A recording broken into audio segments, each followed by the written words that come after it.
Kemudian yang keempat, Nabi menjaga tutur katanya. Nah, Nabi ni susahlah nak banding dengan Ustaz Abdullah Khairi. Ustaz Abdullah Khairi nak sebut lembut-lembut susah. Ha? Saya guru disiplin. Saya guru disiplin. Takkan guru disiplin belajar, masuk kelas, tak ada. Wow! Masuk kelas! Guru disiplin. Bagus betul ini guru disiplin. Okey ya, belajar ya, masuk ya. Tak ada apa kata tak masuk. Guru disiplin tuan-tuan. Power. Sebab tu tuan-tuan, Nabi SAW disebut ihmar ainahu. Bila dia baca khutbah, ihmar, matanya merah. Wa ala sautuhu, tinggi suara. Kalau dia baca khutbah cerita tentang azab neraka, ni ihmar ainahu, merah mata. Merah, dia pegang ni, sebelah ni tangan ni pegang senjata, pegang pedang, sebelah ni tungkat. Sebab tu ada orang kata, apalah ustaz-ustaz ni kadang-kadang baca khutbah tangan macam tu, makruh dia kata. Nabi tak buat. Nabi pegang pedang, dia hentak. Tuan-tuan, sesungguhnya kiamat itu telah dekat. Baca khutbah macam tu boleh tak tu? Panggil sekali. InsyaAllah. Lama duk minta ni, kali kedua ni datang ni. Ni Nabi ihmar ainahu, merah mata. Saya nak merah mata tak boleh, saya kuatkan suara. Wa ala sautuhu, tinggi suara. Sebab tu kalau boleh tuan-tuan, orang yang baca khutbah ni kena kursus juga. Kena hantar pergi kursus. Kita nak ada tiun tu, tiun. Alhamdulillah, alhamdulillahilladzi hadana lil Islam. Ni cara tiun. Bila lantang tu, tuan-tuan, ingatlah bahawa sesungguhnya kiamat itu dekat. Kan? Maka tuan-tuan, apakah persediaan kita untuk menghadapi mati ini? Dia main bukan nada depan, nada dalam. Nada dalam. Kalau depan, tuan-tuan, kita kena di depan. Kita kena bersyukur kepada di depan. Tapi kalau dalam, ingatlah sesungguhnya, nampak? Sebab tu kalau azan depan, Allahu Akbar, Allahu Akbar. Tapi kalau dalam, Allahu Akbar, Allahu Akbar. Sedap tak? Tengok siapa azan. Ini dalam. Sebab tu kita ni kalau baca khutbah kena main suara depan. Suara depan tu dia cing. Dia Twitter dah. Tu Twitter. Dia kena ada dalam. Bass. Hello. Hello. Kalau suara perut, malu rasanya mengatakan cinta. Suara perut. Suara bungung tak nak tak? Suara bungung dia bunyi put, kentut. Sebab tu tuan-tuan, baca khutbah ni dia ada kaedah dia. Kaedah macam kita main suara. Alhamdulillah, bersyukur kita kepada Allah Subhanahu wa taala. Bila nada sayu buat nada sayu. Tuan-tuan, ingatlah sesungguhnya Nabi SAW tak bersama dengan kita dah 1438 tahun yang dahulu. Tuan-tuan sayang Nabi tak? Ini cara kaedah. Sebab saya psikologi, tuan-tuan, kaunselor. Orang datang kan, ni saya ni ada masalah ni. Masalah apa, Kak? Saya bergaduh dengan suami saya. Ya. Itu macam mana saya nak selesai? Ya. Ni kalau dah bergaduh ni, dah lama ni, macam mana nak buat? Ya. Kaunselor bukan menyelesaikan masalah. Dia mukadimah mula ya. Lepas tu dia pendengar yang baik. Dengar ya? Ya. Last kali, kalau macam tu saya kena baik balik dengan suami saya kan? Ya. Last kali dia selesai sendiri. Itu kaunselor. Sebab tu tuan-tuan, khutbah juga macam kaunselor. Macam mana nak tarik orang dengar perhatian? Ini tak, alhamdulillah, hari ini tuan-tuan, kita kena bersyukur kepada Allah kerana tuan-tuan telah mendapat BRIM. Semua pakai hanggup. Sebab tu kita kena main nada. Ni khutbah ni penting. Sebab jangan panjang, 15 minit sudah. Ambil satu tajuk, pom 15 minit. Kemudian doa. Kemudian berhenti. Khutbah yang kedua. Khutbah kedua 5 minit bagi menangis. Saya selalu ada mentera 15 minit kan. Khutbah saya 25 minit kan. Pom. Ada yang marah pada. Ada yang nak bangun tak boleh. Kalau bangun siap dah. Kan? Nak bangun tak boleh. Jadi 15 minit saya hantam betul-betulnya. Tapi khutbah kedua saya tarik balik. Bagi dia menangis, tuan-tuan. Bila dia menangis, apa yang dia marah tu dia akan tarik balik. Oh betul. Sebab benar saya cerita tuan-tuan masa hari raya. Dalam khutbah, dalam YouTube ada. Saya hantam hari raya tu, hantam supaya anak ni hormat mak ayah.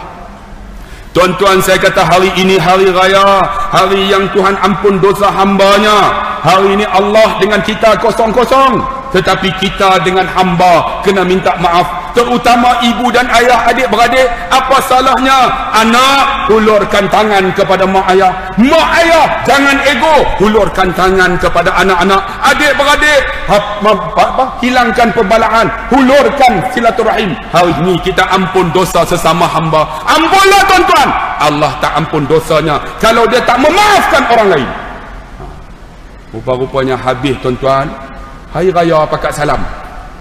Ada seorang tuan-tuan badan sadu, dia duduk, dia tengok saya. Saya dah nampak lah dia ni macam nak tumbuk saya. Saya pun ready. Kalau dia tumbuk, aku tumbuk balik. Kan? Kita pun ready lah kan. Rupa-rupanya dia tuan-tuan jalan-jalan badan sadu, dia pakai baju Melayu. Sampai-sampai kat saya, bukan dia tumbuk saya, dia pegang tangan saya, dia cium tangan saya, dia peluk. Ustaz, khutbah Ustaz menyentuh hati saya. Saya tak kenapa bang. Saya dah tak cakap dengan mak dan ayah saya dah hampir 16 tahun. 16 tahun tak cakap. Saya tak, abang kenapa bang? Saya kecil hati dengan mak saya. Saya kata, abang hari ni hari raya, Allah ampun dosa hamba dah. Abang maaflah mak ayah tu. Baliklah abang. Dia pun menangis. Angkat-angkat hingwih penuh tebau aku. Allah, habis-habis. Bang balik bang. Apa ada pada diri kita kalau tak ada mak ayah? Tengok simple ya. Orang psikologi, apa ada pada diri kita kalau tak ada mak ayah? Tak ada mak ayah, tak ada kita bang. Hebat duit banyak, kalau tak ada mak ayah, tak ada kita. Balik bang. InsyaAllah Ustaz. Tengok khutbah. Seminggu lepas tu dia telefon. Assalamualaikum Ustaz. Saya balik Ustaz. Lepas Ustaz baca khutbah, saya balik. Rumah mak saya dekat aja. Rupanya mak saya ni duk nanti saya lama dah. Dia nak pergi rumah saya, dia malu lah. Takkan mak nak pergi rumah anak. Saya sampai kereta tu, isteri saya sebelah saya nak keluar takut. Mak saya tengok saya sampai, terus meluru daripada rumah keluar. Meluru sampai dekat kereta saya. Dia tarik pintu kereta saya. Ustaz, bukan dia halau saya balik, dia tarik tangan saya. Belum sempat saya keluar, dia tarik tangan, dia peluk saya, dia bisik kat telinga, kalau aku ada dosa dengan hang orang utara, maafkan mak. Dia kata, menangis. Dia kata, bukan saya minta maaf, mak minta maaf dekat saya. Tiba-tiba saya tengok ayah saya 16 tahun tak balik. Ayah saya lumpuh dah. Tengok saya balik, gagah pegang tungkat, jalan juga satu-satu sampai kat pintu, tak boleh gerak dah. Dia letak tungkat, saya meluru dekat ayah. Saya pergi peluk dia. Ayah bisik kat telinga, belum sempat saya sebut, wahai anakku, kenapa tak balik? Aku dah maafkan kamu 16 tahun dulu. Menangis saya Ustaz. Ayah minta maaf. Tiba-tiba mak datang peluk pada belakang, menangis kami tiga-tiga. Apa yang mereka ucap? Sudahlah, yang dulu-dulu, mari kita bina hidup baru. Kami dah maafkan kamu 16 tahun dulu. Ustaz, hari yang paling bahagia dalam hidup saya, bukan hari pertama saya dapat isteri, bukan hari pertama dapat anak, tapi hari yang paling bahagia dalam hidup saya, bila mak dan ayah saya kata, wahai anakku, aku dah maafkan kamu 16 tahun dulu. Sebab tu tuan-tuan yang dikasihi rahmati Allah, ni, itulah tuan-tuan, apa yang boleh kita buat tuan-tuan dalam hidup kita. Contohi Nabi SAW. Nabi apa lagi? Dia menjaga tutur katanya. Kita katalah tuan-tuan, yang baik itu baik, yang salah itu salah, bagi betul. Kalau benar tu baik, jelas yang baik. Kalau salah, sebut yang salah. Jangan takut, sebab dunia ni sementara aja, sampai masa Tuhan ambil nyawa kita. Yang kelima, berlapang dada dan pemaaf. Kita kena macam Nabi, berlapang dada. Ya, tengok, saya boleh forum dengan Syamsul Debat. Saya boleh forum baru ni dengan Datuk Ashraf Wajdi. Ingat tak Datuk Ashraf Wajdi, Timbalan Menteri? Baru ni kami jumpa, bincang elok-elok, tak ada masalah. Sebab kita berlapang dada dalam masalah ummah. Sebab tu tuan-tuan yang duduk di kampung lindungan ni, jangan bergaduh bab parti. Pakat elok-elok. Sebab ini ummah. Untuk ummah pakat elok-elok. Masa pilihan raya bergaduh ha? Seminggu pilihan raya tu kan, bergaduh ha? Masa tu. Tapi bila habis, sudah ha? Bang, kita ni kena open minded. Jangan duk jadi macam dulu. Dulu ni kita ni menang pilihan raya ke kalah, bergaduh sampai 5 tahun tak cakap. Jangan, itu zaman dulu. Bukan zaman sekarang. Zaman anak muda kita bukan macam tu, betul tak? Kita sama-sama kita boleh. Kami ni dalam grup ni macam-macam grup. Ada grup nu, ada grup ni, hantam pakai hantam. Tapi kita lapang dada. Sebab kami dulu mengaji sekali satu universiti. Duduk dalam grup yang sama. Yang ni bawa ideologi dia ni. Tapi semua berlapang dada. Bila perjumpaan semua berkat jumpa. Bila jumpa semua tutup mulut. Jangan cerita parti ya. Semua tak cerita sebab makan, majlis makan. Cerita parti tak makan lah. Semua berlapang dada. Contoh masjid ni untuk siapa? Untuk semua. Tapi dah panggil saya, kena hantam semua. Masjid itu semua yang datang ni bukan satu parti, macam-macam parti pun ada. Merah ada, biru ada, hijau ada, kelabu ada, macam-macam. Tapi boleh duduk. Kerana apa tuan-tuan? Sebab satu kalimah namanya Allah. Bang, apa salahnya kita berlapang dada sekarang? Kita bukakan hati kita ni untuk ummah di masjid ini. Apa yang kita fikir untuk kita ummah kita? Duit masjid 400,000 ada di kalangan duduk dekat masjid, makan pun tak ada. Tolong tengok bang. Tuan-tuan, jangan kata duduk kawasan masjid ni kaya. Kadang-kadang pendapatan masjid kita 400,000, tapi ada orang susah kita tak tengok. Saya nak tanya tuan-tuan, ada tak orang susah dekat kawasan kita? Ada. Tolong tengok bang. Ada di kalangan kita tuan-tuan datang guna tandas masjid pun ada, tandas tak ada. Saya ingat dulu masa saya student tuan-tuan, kami ni tidur rumah sewa. 18 orang satu rumah. Tandas satu. Tuan-tuan bayang kami guna mana student? Tandas guna masjid. Guna masjid. Kami bincang sama-sama kami ni. Tandas kita satu. Kalau dua orang guna, yang dia habis. Nak mandi, nak pergi kuliah, pergi masjid guna. Dan kami kutip pula di kalangan kami ni, seorang RM10, duit itu RM180. Buhlan tabung masjid sebab guna air masjid. Guna air masjid ni, tuan-tuan datang masjid guna, ambil wuduk, tabung masjid pun tak bubuh. Tadi dah jalan nak bubuh tak?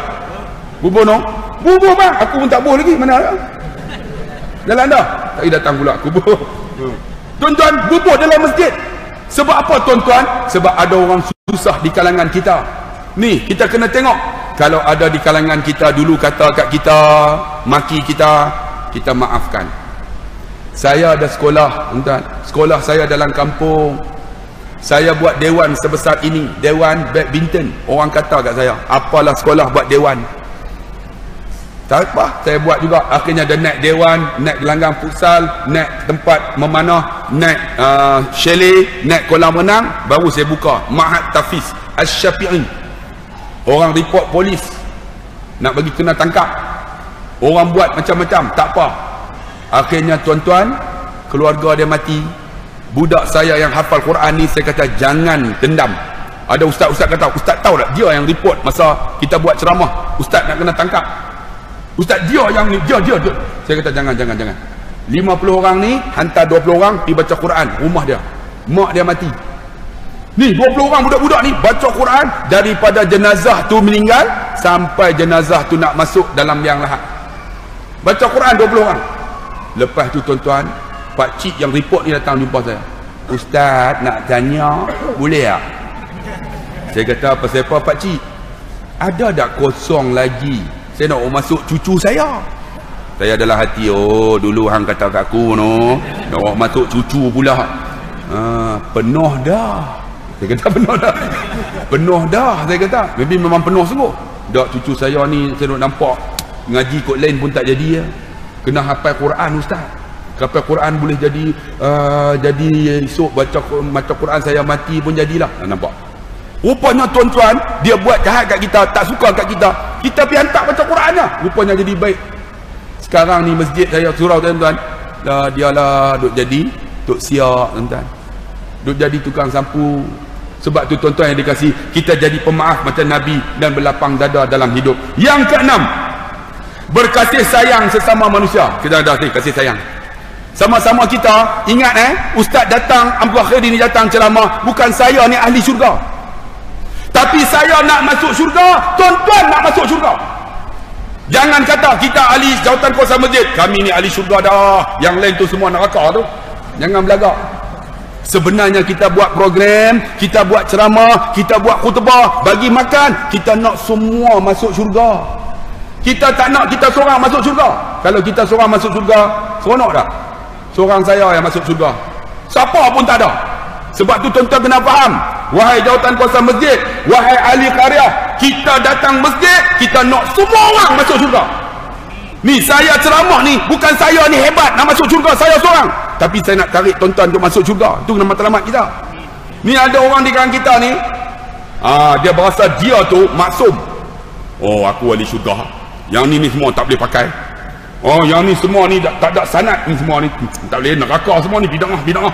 Oh, jangan bang, kita nak tarik orang masuk syurga. Sebab tu tuan-tuan, kita kena ada kasih sayang sama isteri kita. Isteri kita tu sayang macam mana? Kita nak masuk syurga, dia orang pun nak masuk juga. Nak masuk syurga dua-dua. Sebab tu orang perempuan ni tuan-tuan, ingat suami yang baik bukan suami yang selalu datang masjid. Bukan. Suami yang baik mengikut psikologi. Psikologi kata suami yang baik ialah suami yang selalu menjadi pendengar yang baik. Pendengar yang baik. Dia ni datang masjid, balik duk tampak isteri, tu tak guna juga. Oh, masjid datang, saya ni tuan-tuan buka dalam WhatsApp saya, tak harap jawab. Suami masjid tak tinggal ustaz, balik penampar isteri, penampar anak. Ini tak jadi.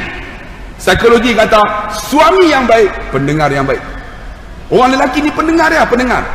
Kita kadang-kadang anak kita kan bawa ni soalan periksa, ni nak tanya abah ni macam mana, kita pendengar tak? Tanya mak, apa salahnya? Oh macam ni ada apa masalah? Dia cerita. Oh ni abah tak pandai, abah SPM pun tak lulus. Adik tanya mak sekejap. Ni dengar dulu. Kita tak dengar. Isteri kita cakap tak dengar. Bang, nak jadi suami yang baik, dengar. Pendengar. Hebat seorang lelaki. Sebab tu tuan-tuan, orang perempuan dia jarang pendengar, dia dengar banyak tapi tak pakai. Tu mulut. Dia kena cakap lah. Sebab orang perempuan dia akan bercakap banyak. Sehari 27,000 perkataan. Kak 27,000. Oi kak. Sebab tu saya duk ceramah ni, dia pun duk cakap belakang. Panjangnya ustaz. Pukul 9 dah. Tak habis-habis lagi. Tu nak kata korang pula tu. Dia baru kata saya. Abang nampak? Orang lelaki mana cakap semua senyap ya. Tapi hati tu meluat aku tengok. Hati. Sebab tu orang lelaki tuan-tuan tak percaya ni. Saya ceramah ni. Banyak. Orang lelaki 7,000 lah. Nampak? 7,000 lah. Orang perempuan 27. Banyak kita 7,000 lah. Ni saya ceramah ni tuan-tuan, balik lagi isteri saya tanya, saya dah cakap ni hampir 6,998. Balik nanti isteri tanya, abang ceramah apa? Sebab tinggal 2 patah je. Ni makan. Kakak balik lagi terus tanya, abang makan? Lebih kurang lah sama tuan-tuan. Makan sedap tak? Macam remau tuan-tuan. Orang lelaki ni dia tak cakap banyak sebab dia tidak ada ketelitian dalam hidupnya. Orang perempuan teliti. Kita tak teliti, maka ada kasih sayang. Wa min ayatihi an khalaqa lakum min anfusikum azwaja litaskunu ilaiha wa ja'ala bainakum mawaddatan wa rahmah. Maka ada di kalangan kamu mawaddah wa rahmah. Macam mana perempuan dia teliti, orang lelaki tak teliti. Tuan-tuan tengok spender orang lelaki, tuan-tuan teliti tak beli. Sebab tu spender orang lelaki dalam kotak, spender orang perempuan dipamerkan untuk dia tengok. Oh ada renda-renda ya. Orang lelaki ada tak spender dia? Oh renda ada. Tak ada ambil XL. Balik-balik buka CS. Dia hantar balik tak? Dia tak hantar. Dia tarik sampai meri, dia pakai pula.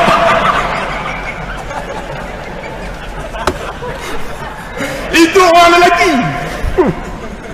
Tapi walaupun dia tak teliti, orang perempuan teliti. Orang perempuan teliti. Satu barang dia nak 9 kedai. Dia boleh memilih. Sebab tu dia menjadikan kita ada kasih sayang. Tuan-tuan, satu kedai orang lelaki semua kena ada 9 barang. Betul tak? Kita pergi-pergi, spender kena ada, baju kena ada, tali pinggang kena ada, purse kena ada, wallet kena ada, stokin senang. Berapa? Betul tak? Senang. Orang perempuan teliti. RM12.90. Tak ada kualiti bang. Kedai satu lagi, aku cukup geram. Nak tanyalah, orang lelaki satu perkara yang sangat dia benci, tahu apa dia? Shopping. Tidak? Saya ni nak raya. Saya sanggup duduk dalam kereta 5 jam tak apa lagi daripada ikut isteri saya. Isteri saya dengan anak 5 orang, perempuan semua. 5 jam. Sampai-sampai dia kata apa? Abang tak jumpa.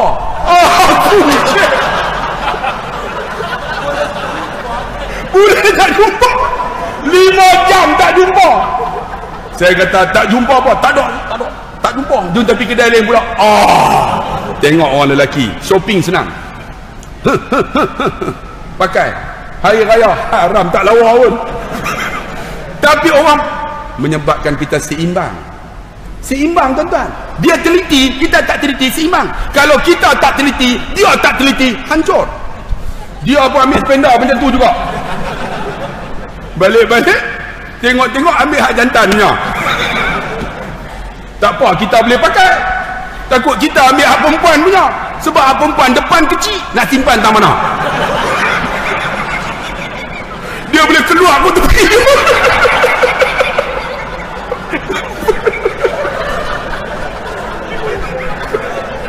Sebab tuan-tuan, kena ada kasih sayang.